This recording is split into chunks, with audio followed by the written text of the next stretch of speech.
जय भोलेनाथ, हर हर महादेव। नमस्कार, आप सभी का स्वागत है आपके खुद के YouTube चैनल पर जिसका नाम है चाचा के फैक्ट्स। मेरा नाम नितिन है। मैं यहाँ से फैक्ट्स, ईश्वर से जुड़े चमत्कार, रोचक पौराणिक कथाएं और तीसरी शक्ति के प्रकोप के बारे में बात करता हूँ।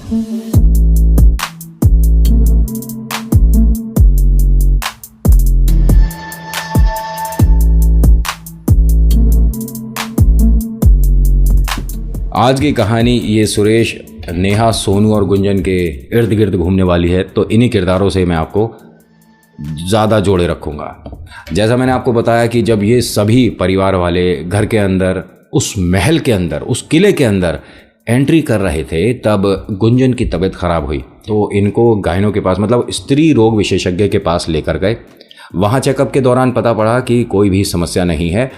हो जाता है खाली पेट गैस बन जाती है, उसकी वजह से ही कभी कभी बेचैनी हो जाती है। निश्चिंत रहिए, गुंजन बिल्कुल ठीक है। अब घर का एक एक सदस्य यहाँ इसके साथ है, ठीक है। हाँ, रिलेटिव्स वगैरह और जो दोस्त वगैरह हैं वो सब वहीं पर है। उन्हें बोल कर आए हैं कि बस आना जाना है, कोई परेशानी वाली बात नहीं है। गुंजन बिटिया को चक्कर आया, बस हम आ रहे हैं।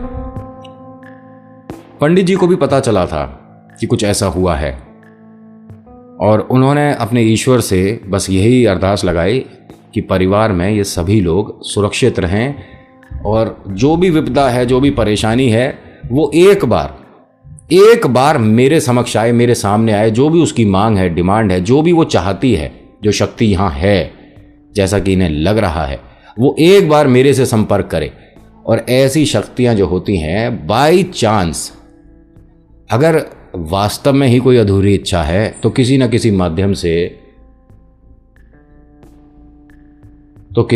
माध्यम से वो आप तक अपनी इच्छा जाहिर करती है, बताती है।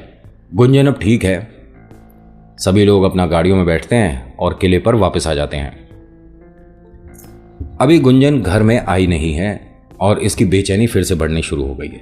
इसने मना कर दिया कि मेरे को थोड़ा अजीब सा लग रहा है, मैं घर जा रही हूँ। क्यों, क्या हो गया? ये घर ही तो आ रहे हैं हम। गुंजन क्या हुआ? नहीं, मैं अपने अभी पुराने मकान ही जा रही हूँ, आप सब जाओ, मुझे बड़ा अजीब सा लग रहा है। आप अपनी पार्टी मेरी वजह से ख़राब मत करो, मैं बाद में आ जाऊंगी, थोड़ी देर बाद आ जाऊंगी, थोड़ा रेस्ट कर लेती हूँ। तो जो अम्मा बाबू जी हैं उन्होंने भी, और जो गुंजन के पतिदेव हैं सोनू, इन्होंने भी ये कहा कि चलो ठीक है, जैसा आपको सही लगता है आप अभी आराम करो, बाद में आ जाना। गुंजन तो वापस चली गई और बच गई। बचे सुरेश, नेहा और सोनू। सबसे ज़्यादा सुरेश इस किले को लेकर खुश है क्योंकि उसके एक बचपन का सपना, ठीक है, बचपन का सपना पूरा हुआ है कि हमारा ऐसा घर हो। घर में आ गए हैं, पूजा शुरू हो गई है और अच्छे से बढ़िया तरीके से पूजा संपन्न हुई। किसी भी तरह की कोई भी बीच में विपदा परेशानी नहीं हुई। सभी लोग जितने भी आए हुए रिश्तेदार घर देखकर, किला देखकर, मतलब इसके सामने तो ये बोल रहे हैं कि बहुत अच्छा बना है, बेहतरीन बनाया है, पैसा बहुत लगा होगा, लेकिन अंदर मन में कुछ, जिनके पास फालतू पैसा होता है वो ये सब ड्रामे करते हैं। अरे क्या ज़रूरत थी इतने बड़े घर की? अरे क्या ज़रूरत थी? देखना इतना बड़ा झूमर लगा रखा, इस कमरे देखिए कितने बड़े बड़े हैं। लेकिन तारीफ तो देखिए वो मुंह पर कर देते हैं कि आपका मकान, आपका किला बहुत बेहतरीन है। मन में उनके दो बातें हमेशा आती हैं। पहला, काश मेरा भी ऐसा मकान हो। दूसरा, जिनके पास फालतू पैसा होता है वो ये सब फालतू के चोचले करते हैं। अंगूर खट्टे हैं, सुना होगा आपने। मतलब अगर कोई मेहनत से पैसा कमा रहा है, कुछ बन रहा है, कुछ खरीद रहा है, तो बहुत से लोगों को बर्दाश्त नहीं होता। उनमें से कुछ लोग इस घर में वास्तव में अभी खड़े हैं, जिनको दूसरों की तरक्की पसंद नहीं। और एक बात सोच के देखिए कि जिस घर में या जिस घर के बाहर इस तरह का कुछ लिखा हो कि तीसरी शक्तियों को आमंत्रित किया जाता है, या उनका निवास है, या वो यहाँ बसती हैं, या ये उनका स्थान है, और वहाँ कोई अपनी विद्या से, आप इस शब्द को जल्दी समझते हो, विद्या नहीं बोलता, टोटके से, समझ गए, किसी को वहाँ छोड़ दे तो क्या हाल होगा? एक तो आपने पहले ही न्योता दे रखा है, ऊपर से इस तरह का। खैर, अभी यहाँ बात रोको। घर में बहुत प्यारा सा माहौल है, सब लोग पार्टी एंजॉय कर रहे हैं, खाना पीना चल रहा है। तभी एक भाई साहब आते हैं और सुरेश थे शिकायत करते हैं कि सुरेश भाई, हमारे को आपका किला बहुत पसंद आया, लेकिन घर में एक कमी है। इसका कितना पैसा लग गया हम शायद अंदाज़ा भी नहीं लगा पाएंगे, लेकिन किसी ने आकर ये बोल दिया कि कमी है। इसको बहुत अजीब लग गई बात। मेरे इस घर में कमी है, क्या कमी है इसमें? आपने ना मतलब ध्यान नहीं दिया मकान बनवाते में, और मुझे ऐसा लगता है कि शायद आपको पता ही नहीं है। उसने कहा कि भाई मुझे बताओ तो सही, क्या दिक्कत, क्या अच्छा नहीं लगा आपको मेरे इस छोटे से मकान में? उसने कहा आपने कितने कमरे बनवाए हैं? क्योंकि मैं तकरीबन 2 घंटे से आपके घर को देख रहा हूँ, घूम रहा हूँ। बहुत आलीशान, बहुत बेहतरीन, मतलब फर्नीचर भी बेहतरीन है, एकदम वर्ल्ड क्लास बनाया आपने, बहुत सुंदर, बहुत बेहतरीन। कमी बताइए साहब, क्या कमी लगी आपको? जो आपने 3 मंजिल बनाया है, ऊपर वाली जो पूरी मंजिल है, एक भी कांच साबुत नहीं। टूटे हुए कांच कौन लगवाता है? अजीब सा नहीं लगा आपको ये? कह रहा भाई साहब पहली बात तो ये कि शायद कोई एक आध कांच टूट गया होगा, ऐसा नहीं हो सकता कि मेरे घर के कमरों के सारे ही कांच टूटे हुए हैं। आप मजाक कर रहे हो मेरे साथ? उसने कहा मजाक नहीं कर रहा मैं, ये सच है, आप मेरे साथ चलिए। उसने अपना कॉफ़ी का गिलास रखा साइड में और इनके साथ चल दिया। 2nd फ्लोर पर कुछ प्रॉब्लम नहीं है, एकदम नॉर्मल है, एकदम सब कुछ ठीक है, जैसा था वैसा है। लेकिन हाँ, 3रे माले पर घर में ये तकरीबन 11 कमरे हैं सबसे ऊपर, ठीक है। 11 के 11 कमरे जो हैं, उनमें जो भी खिड़कियां हैं जिस भी कमरे में, उनका कांच क्रैक है, टूटा हुआ है। और ऐसा नहीं कि बिल्कुल ही कांच झड़ा हुआ है, लेकिन हाँ, सब में दरारें हैं। सबको इसने छू छू कर देखा कि भाई ये कैसे हो गया, मतलब ऐसा कैसे हो सकता है? और अगर कोई टूटा हुआ लगाएगा तो वो लगाएगा कैसे? और यहाँ पर कोई आया नहीं। मकान बने पीछे मैंने किसी को अंदर नहीं आने दिया, बाहर सिक्योरिटी गार्ड बैठा है। यहाँ बच्चों की खेलने की कोई जगह नहीं है आसपास की बॉल आ जाए, बॉल से शीशा टूट जाए। इसके मन में क्या बात आई कि ये जो मुझे बताने आया है ना, इसी ने मेरे घर के ये 11 के 11 कमरों के कांच चटकाए होंगे। और सोचने में कोई हर्ज भी नहीं है, क्योंकि ये इंसान इसे कम ही पसंद करता है, सुरेश को। वो तो भाई न्योता है और देखना ज़रूर था इस किले जैसे मकान को कि अंदर से बना कैसा है, क्योंकि बाद में इनमें से बहुत सारे लोग ऐसे हैं जिनको सुरेश कभी ना तो मिलेगा ना बुलाएगा इस घर में कभी भी। लेकिन हाँ, किसी ना किसी वजह से ये लोग यहाँ पर हैं। अब यहाँ ये दोनों जब आपस में बात कर रहे थे, तभी नीचे जहाँ पर पार्टी चल रही थी, मतलब ग्राउंड फ्लोर पर, वहाँ बड़ी तेज़ तेज़ से किसी के बात करने की आवाज़ आ रही थी। वो किसी पे गुस्सा हो रहा था। ये तुरंत नीचे आता है कि क्या हुआ, यहाँ पर सब ठीक है? तो देखा कि वो जो आदमी है वो सोनू पर गुस्सा हो रहा है, इसके छोटे भाई पर। मैंने आपको एक बार और बताया हुआ है कि जब इस तरह की शक्तियाँ आपके इर्द गिर्द होती हैं तो आपका मन वास्तव में चिड़चिड़ा हो सकता है। आप जिससे भी बात करोगे जल्दी से गुस्सा हो जाओगे, और आप बहुत लोगों के बीच में रहना ज़्यादा पसंद नहीं करोगे। बहुत सारे ऐसे मतलब सिम्टम्स होते हैं। तो सुरेश ने उस आदमी से पूछा कि भाई साहब आप इतने परेशान क्यों हो, क्या बात हुई है? आपको खाना पसंद नहीं आया? हमने कुछ गलत व्यवहार करा? हुआ क्या? मैं माफ़ी चाहूँगा। उसने कहा माफ़ी की बात नहीं है, ये तुम्हारा भाई है जो ये खड़ा है आदमी सामने। उसने कहा हाँ मेरा छोटा भाई है। क्या हुआ? नहीं, ये अपने आप को क्या समझता है, ये क्या मतलब पूरे जयपुर में सबसे ज़्यादा अपने आप को पैसे वाला समझता है। अरे तुम जानते नहीं हो कि मैं कौन हूँ? तो सुरेश ने कहा कि भाई साहब बात तो बताइए क्या हुआ है। तो सोनू ने कहा कि भैया मैं बताता हूँ, मैंने एक गाड़ी खरीदी है आपको तोहफे में देने के लिए। तो उसने कहा छोटे हमारे पास गाड़ियाँ हैं तो सही। कह रहा नहीं भैया, मैं मतलब चाहता था कि नए घर में मेरे भैया नई गाड़ी से, मतलब मेरा मन था। अम्मा बाबूजी भी मुस्कुराए कि भाई दोनों भाइयों का प्यार है, और वो गाड़ी इन भाई साहब को पसंद थी।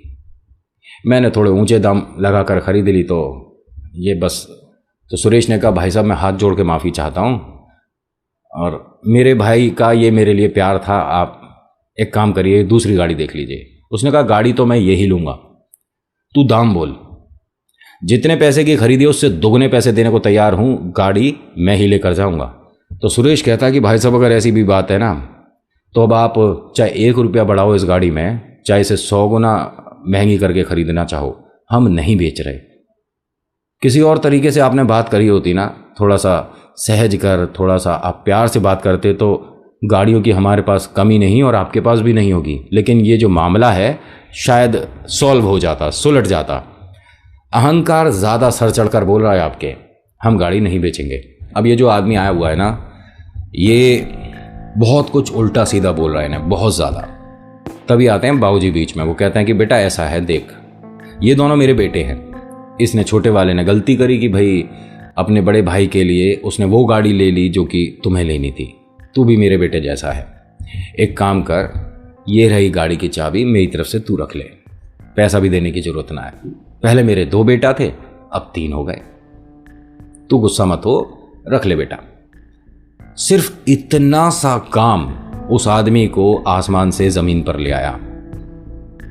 उसे समझ नहीं आया कि भाई इस टाइम काफी लोग हैं बीच में और सब लोग देख रहे हैं। एक तरह से बेइज्जती इसे कहते हैं। मैं लेकर जाऊंगा, दुगनी लूंगा, ये करूंगा, वो करूंगा। ले रख ले हमारी तरफ से मुफ्त में, क्या कहोगे? पैसे का घमंड खत्म हो गया 1 मिनट में। और बाबूजी ने बड़े प्यार से बात करी, ना गुस्सा गुस्सी, ना किसी तरह से शोर शराबा। वो आदमी एकदम जमीन पर आ गया, इनको चाबी वापस देता और बाबूजी के पैर छूकर कहता है, बाबूजी गलती हो गई, मैं बहुत कुछ बोल गया उल्टा सीधा। भाई ठीक है, इसने खरीद ली, इसके लिए थी, मैं अगली देख लेता, लेकिन मैं बहुत कुछ उल्टा सीधा बोल गया। सब कुछ नॉर्मल हो गया एकदम से। तो सुरेश ने बाकी सबसे कहा कि अरे आप सब रुक क्यों गए, आप अपना खाना वगैरह करिए। ये जो सब हो रहा है ना, इस बीच सभी लोग यहाँ मतलब ग्राउंड फ्लोर पर हैं, सिर्फ 3 जनों को छोड़कर, जो कि कुछ कार्य कर चुके हैं और अब वो जीने से नीचे उतर रहे हैं सीढ़ियों से। और ये वही हैं लोग जो कि शायद इनके परिवार को पसंद नहीं करते। किसी को बुलाना, किसी को वहाँ स्थापित कर देना, किसी को छोड़ देना, किसी के लिए कुछ गलत वहाँ पर, वो तीनों का वो खेल हो चुका है। गरिमा आराम से अपने घर पर है, इसे कोई भी किसी तरह की समस्या नहीं है। ये जो बहुत ज़्यादा परेशान था आदमी, इसका नाम राज है और ये अब इनका मित्र बन गया है। बहुत छोटे से समय में ही बहुत गहरी दोस्ती हो गई है, एक दूसरे से बातचीत चल रही है, सब कुछ एकदम नॉर्मल, एकदम सब ठीक है। तकरीबन शाम के 7, सवा 7 का वक्त हो गया है। अब अम्मा बाबूजी ने ये कहा कि भाई गुंजन बिटिया को भी बुला लो, अब क्या वो घर पर वहाँ अकेली रहेगी? तो इन्होंने कहा एक काम करते हैं, आज हम सारे जने वहीं चलते हैं, ठीक है, और कल जब साफ़ सफाई हो जाएगी इसकी अच्छे से दोबारा से, तो हम वापस आ जाएंगे। पिताजी ने पूछा कि तीसरे माले पर कोई बता रहा था कोई समस्या हुई है, क्या समस्या है? उसने बताया कि पिताजी मैं देख कर आया हूँ, सारे शीशे चटके हुए हैं। सोनू ने कहा क्या मजाक कर रहे हो भैया, कौन बोला? कहा कि मैं बता रहा हूँ ना। कह रहा नहीं नहीं, कोई शीशा नहीं चटका हुआ, तीसरे माले पे जो वो बड़ा वाला कमरा है ना, उसे मैंने ऑफिस के लिए डिसाइड करा है कि हम घर से कभी काम करेंगे तो यहाँ से कर सकते हैं, कोई शीशा नहीं टूटा हुआ। किसने कहा? सुरेश ने कहा कि सोनू भाई मैं खुद देख कर आया हूँ और मैंने हाथ भी लगा कर देखा है, वो चटका हुआ है। भैया कोई चटका हुआ नहीं है, कोई शीशा टूटा हुआ नहीं है, चलो मेरे साथ। अब ये दोनों भाई ऊपर गए। ऊपर एक भी शीशा नहीं चटका हुआ है। अच्छे से समझाता हूँ कि जब आपको कोई बांध देता है तो आप वो ही देखोगे जो वो दिखाएगा, आप वो ही बोलोगे जो वो बुलवाना चाहता है। देखिए ये हिप्नोटाइज से अलग है, ठीक है, दोनों बातों में फ़र्क होता है। कि आप किसी के वश में हैं वो बहुत ही अलग बात हो जाती है, लेकिन आपके माध्यम से कोई कुछ देख रहा है, बता रहा है, वो बिल्कुल ही अलग हो जाता है मामला। तो मैं ये नहीं कहूँगा अभी कि सुरेश किसी के वश में चल रहा है, या सुरेश पर कोई ऊपरी हवा का साया है, या सुरेश पर कोई ऊपरी हवा का असर हो चुका है, मैं अभी नहीं कहूँगा। लेकिन न जाने कौन से वक्त आपको ये लगने लग जाएगा कि इस घर के किसी सदस्य को भी उस हवा ने नहीं छोड़ा हुआ। अभी खेल हो रहे हैं, सब पर होंगे और लगातार होंगे, और वो हाल हो जाएगा इनका कि आप हाथ जोड़कर ईश्वर से प्रार्थना करोगे ऐसा कभी भी ना हो जिंदगी में किसी के, जो इनके साथ अभी होने वाला है। ये सभी लोग घर आ जाते हैं। एक सवाल के साथ कि शीशे सुबह चटके हुए कैसे थे और शाम तक वो सही कैसे हो गए। सभी लोग घर पर आ गए हैं, अपना डिनर करके सब लोग सो गए हैं, लेकिन सुरेश को नींद नहीं आ रही। नेहा ने सुरेश से पूछा कि अब मुझे ये नहीं समझ आ रहा कि आप किस बात को लेकर चिंतित हो, क्या हुआ है? आप सो नहीं रहे, बेचैन हैं, क्या हुआ है? सुरेश ने कहा कि मैं मानने को तैयार नहीं हूं कि ये शीशा चटका हुआ नहीं था, मैंने अपने हाथों से छू कर देखा है। नेहा ने कहा कि वो भाई साहब कौन है जो आपको ऊपर लेकर गए थे वहां? मैं नहीं जानता। नहीं, कोई किसी से तो उनका संपर्क रहा ही होगा। अरे मुझे नहीं पता वो कौन है, मैं सिर्फ अपने ही कुछ मित्रों को जानता हूँ, शायद वो सोनू का दोस्त हो, शायद अम्मा बाबूजी के किसी जान पहचान का बेटा हो, मुझे नहीं पता, मैं बस परेशान हूँ। तो गुंजन ने कहा कि सोनू, मैं आपसे एक बात बोलना चाहती हूँ कि मुझे ना सच में वहाँ डर लग रहा है। मैं उस मकान को देखकर बाहर से बहुत डर रही थी, हो सकता है उसी वजह से मुझे चक्कर आ गया। मैं भैया से कह नहीं पाई। तुम भैया से बोलोगे कि मेरा वाला जो कमरा है, मतलब हमारा जो रूम है, उसे इन्होंने अंदर से भी उसे किले जैसा ही बना रखा है कि उसे साधारण सा ही हम कुछ बना लेते हैं, मतलब मुझे पता नहीं, डर लग रहा है। तो ये हंसने लगा कि अच्छा, भैया ने जो मकान बनाया उसमें तुम्हें डर लग रहा है। शायद भैया ने ये नहीं बताया कि हमने उसकी रक्षा के लिए भूत प्रेत छोड़ रखे अंदर। गुंजन ने कहा कि ऐसी बातें मत किया करो, और ये मजाक वाली कोई बात नहीं है। मैं कह रही हूँ मुझे देखकर डर लग रहा है उसे, तो मैं किससे बोलूँगी? अच्छा एक काम कर, अभी चलते हैं भैया के पास, भैया भाभी अभी जाग रहे होंगे, चल चल मेरे साथ चल।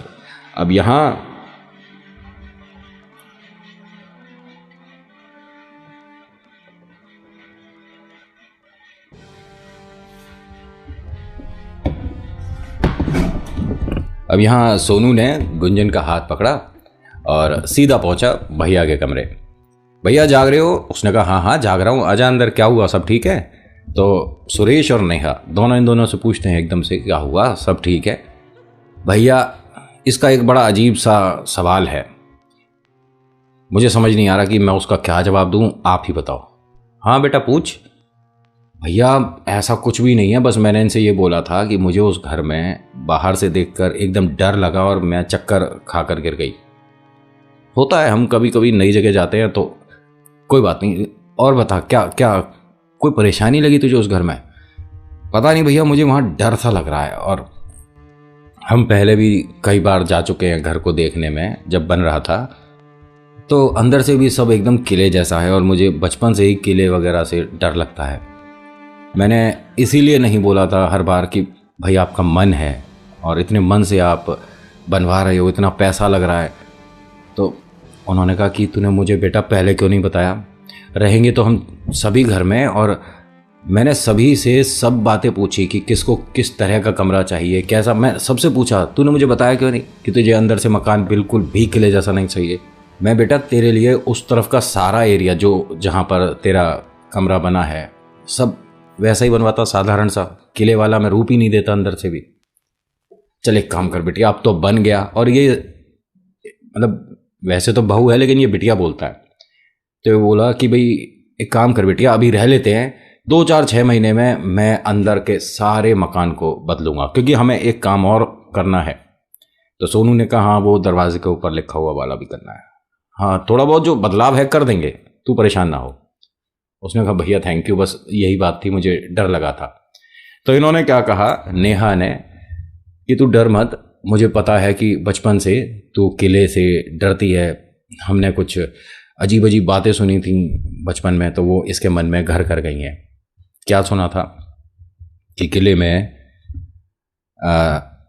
जो पहले रहा करते थे उनका एक जुड़ाव होता है इससे, अटैचमेंट, और वो जब चले जाते हैं उसके बाद भी वो वहाँ मतलब एक तरह से किसी न किसी रूप में अपने आप को रखते हैं। अजीब लगेगा सुनकर। कुछ ऐसी दीवारें होंगी जहाँ पर ऑलरेडी धूप आती है, लेकिन वो उतनी गर्म नहीं होती। समझना बात जो मैं समझाने की कोशिश कर रहा हूँ। जैसे कि आपके घर का कोई भी हिस्सा जहाँ पर धूप आती है, जब वहाँ धूप हो तो आप हाथ लगा कर देखोगे तो वो नेचुरल सी बात है, गर्म होगा। लेकिन हाँ, ऐसा किलो में होता है कि अगर वहां धूप आ भी रही है तो भी वो हिस्सा उतना गर्म नहीं होता जितना उसके कंपैरिजन में, उसके साथ अगर मिला के देखें आपका हमारा घर। शायद मैं सही से समझा पा रहा हूं जो मैं बताना चाह रहा हूं। तो इन दोनों ने, सोनू और सुरेश ने कहा कि ये जो तुमने कहा है कि किसी ना किसी तरीके से वो वहाँ रह जाते हैं या कोई जुड़ाव होता है, तो हमारा किला थोड़ी ना है, हमारा तो घर है। घर में इस तरह से कुछ नहीं होता है। हाँ, हमने उसके जैसा उसका रूप दिया है, तो इसमें कोई परेशानी वाली बात नहीं है, कुछ नहीं है। यहाँ भी और मस्ती मजाक सा चला, बातें चली, रात हो गई, दिन हो गया, घर आ गए। कौन से? नए वाले। सभी ने उस मकान को देखना शुरू करा, अच्छे से देख रहे हैं भाई, अब तो रह रहे हैं अंदर, तो एक एक चीज को, एक एक कमरे को, एक एक बात को बारीकी से समझ रहे हैं। बहुत खुश है सब लोग और बहुत ज्यादा डर में है गुंजन। घर में आते ही इसे तकरीबन 11 फीट के आसपास, जैसा कि बताया, 11 फीट ऊंची परछाई दिखी है और इसे लगातार ये देख रही है। जो इनका हल्का सा मैं डिज़ाइन आपको बताने की, समझाने की कोशिश करता हूँ। बहुत बड़ा हॉल है, आसपास कमरे हैं, ठीक है, और 2 सीढ़ियाँ इस तरह से राउंड शेप में जा रही हैं और ठीक सामने इनके पूरे परिवार की फ़ोटो है।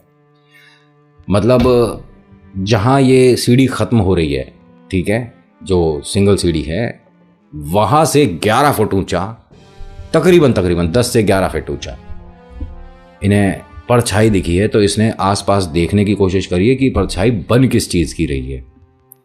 और जो इनके रोशनदान हैं, इनकी जो खिड़कियां बनी हुई हैं, उसमें भी उसी तरह के इन्होंने कारीगरी करके, वो लकड़ी के जैसे होते हैं ना, क्या बोलते हैं उन्हें, पार्टीशन जो होंगे या ग्रिल जिन्हें बोलते हैं हम, अगर धूप ग्रिल से होकर अंदर आ रही है तो ग्रिल की भी परछाई बनती है।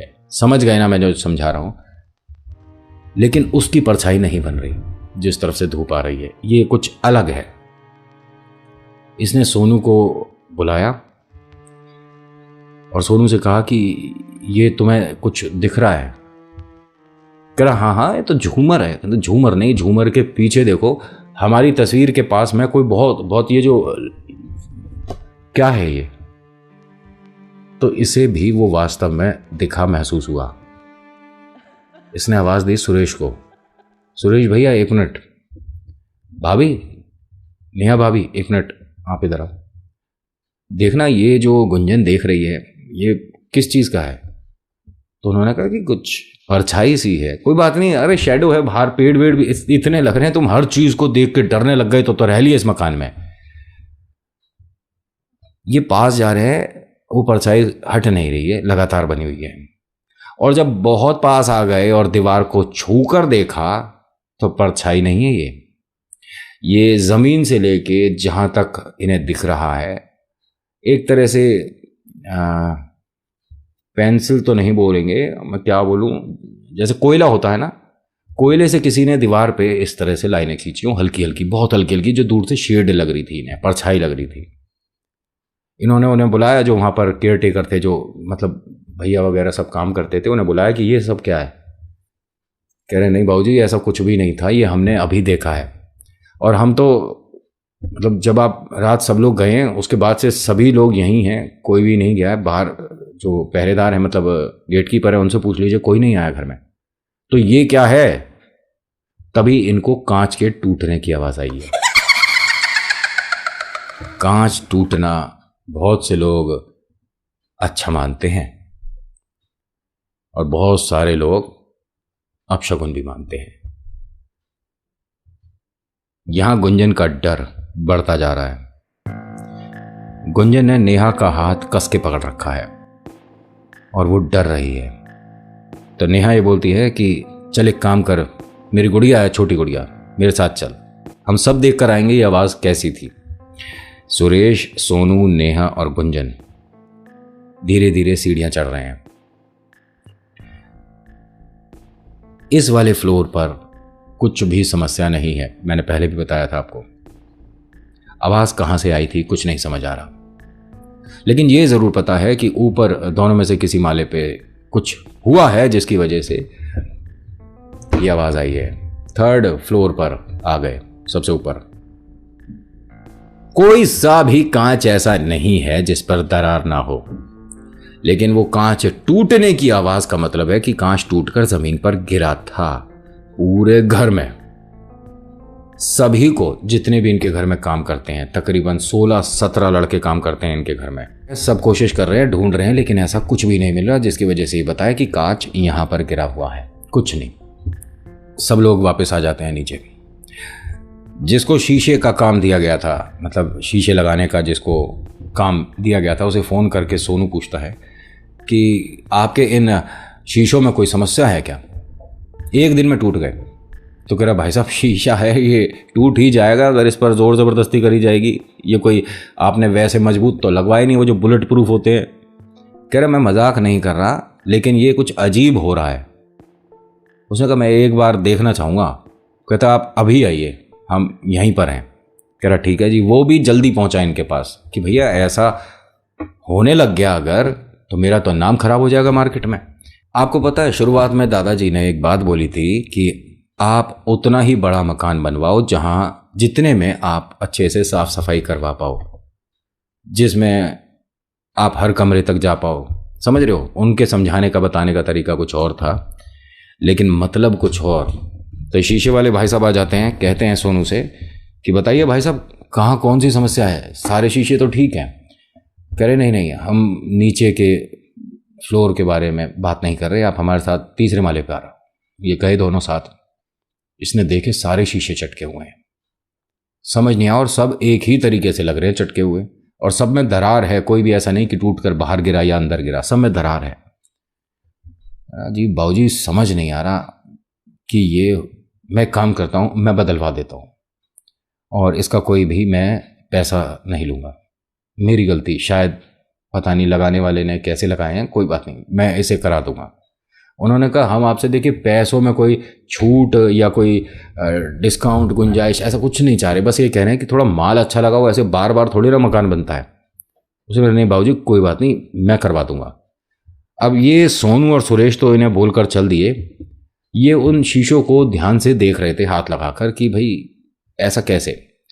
पहला कमरा देख लिया, दूसरा देख लिया, 3रे कमरे में गए हैं और एकदम चिल्ला गए। तो सुरेश और सोनू वापस भागते हुए आए कि भाई साहब क्या हुआ? कह रहे कि अगर ये सब हो रहा है ना घर में, तो भाई साहब मैं नहीं कर सकता यहां काम। तो इन दोनों ने जब देखा तो उस कमरे में किसी ने कुछ कर रखा था, और काफी खतरनाक और जोरदार कर रखा था। सोनू ने सुरेश से कहा भैया ये क्या है? कहता छोटे ये किसी ने टोटका कराया है और पंडित जी को बुलाना पड़ेगा। भाई साहब आप जाओ, कोई बात नहीं। उसने कहा मैं अब इस घर में, या मेरा कोई भी कारीगर इस घर में आएगा नहीं। आपके इन शीशों के पैसे मैं भिजवा दूंगा, हम यहाँ काम नहीं कर सकते। तो उन्होंने कहा कि भाई साहब हम आपको ये नहीं कह रहे कि आप पैसे दो या काम करवाओ, बस एक छोटी सी आपसे गुजारिश है कि इसके बारे में बाहर किसी से मत कहिएगा। कह रहा भाई साहब बाहर की ज़रूरत नहीं, अभी आप ही लोग चिल्ला चिल्ला कर बोलोगे, देख लेना। और ये वहाँ से चला गया। अब गुंजन और नेहा बातें करती करती आ रही हैं कि अरे क्या हुआ है। वो भाई साहब एकदम से शोर कर रहे, अरे कुछ नहीं, तुम नीचे चलो हम आ रहे हैं। गुंजन आप जानते ही हैं कि बिटिया डर जाती है बार बार जल्दी, और जब ऐसा कुछ देख लेगी घर में तो शायद और ज़्यादा डर लगे।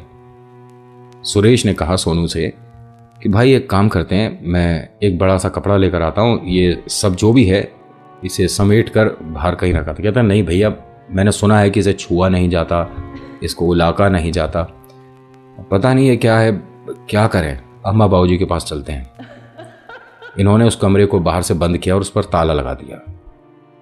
नीचे जैसे ही गए हैं तो अम्मा बाबूजी के साथ कुछ और भी लोग बैठे हुए हैं, मतलब वहाँ जो आसपास लोग नहीं आ पाए थे गृह प्रवेश में, वो आए हुए हैं। उनके सामने बोल नहीं पाए। सुरेश के चेहरे से माँ ने कुछ अंदाज़ा लगाया। वो वहाँ उसके पास आती हैं और कहती हैं कि लल्ला कोई परेशानी है, कोई तो ऐसी बात है, कछु हुआ है, क्या हुआ बता। उन्होंने कहा अम्मा मुझे आपसे और पिताजी से कुछ सवाल करना था, लेकिन अभी काफ़ी लोग बैठे हैं तो मैं पूछ नहीं सकता। अरे तो ये तो सब रिश्तेदार ही हैं, पूछना क्या हुआ है। तो इसने कहा नहीं, मैं इनके सामने नहीं पूछूंगा, जब आप और पिताजी फ्री हो तो मुझे बता देना, मैं तब आ जाऊंगा। कोई बात नहीं, हम बाहर जाते हैं। तभी बाबूजी ने कहा फ्री क्या कह रहा है लल्ला, क्या हुआ? नहीं बाबूजी कुछ नहीं। अरे बता ना क्या हुआ, क्या हुआ बोल। उसने कहा नहीं। अरे मैं बोल रहा हूँ ना यहाँ, अरे सब घर के ही हैं, बता क्या हुआ।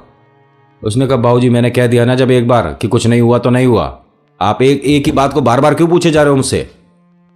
सोनू ने सुरेश को कहा कि भैया बात कैसे कर रहे हो पापा से, पिताजी से आप मतलब सबके सामने क्या किस तरह से बोल रहे हो।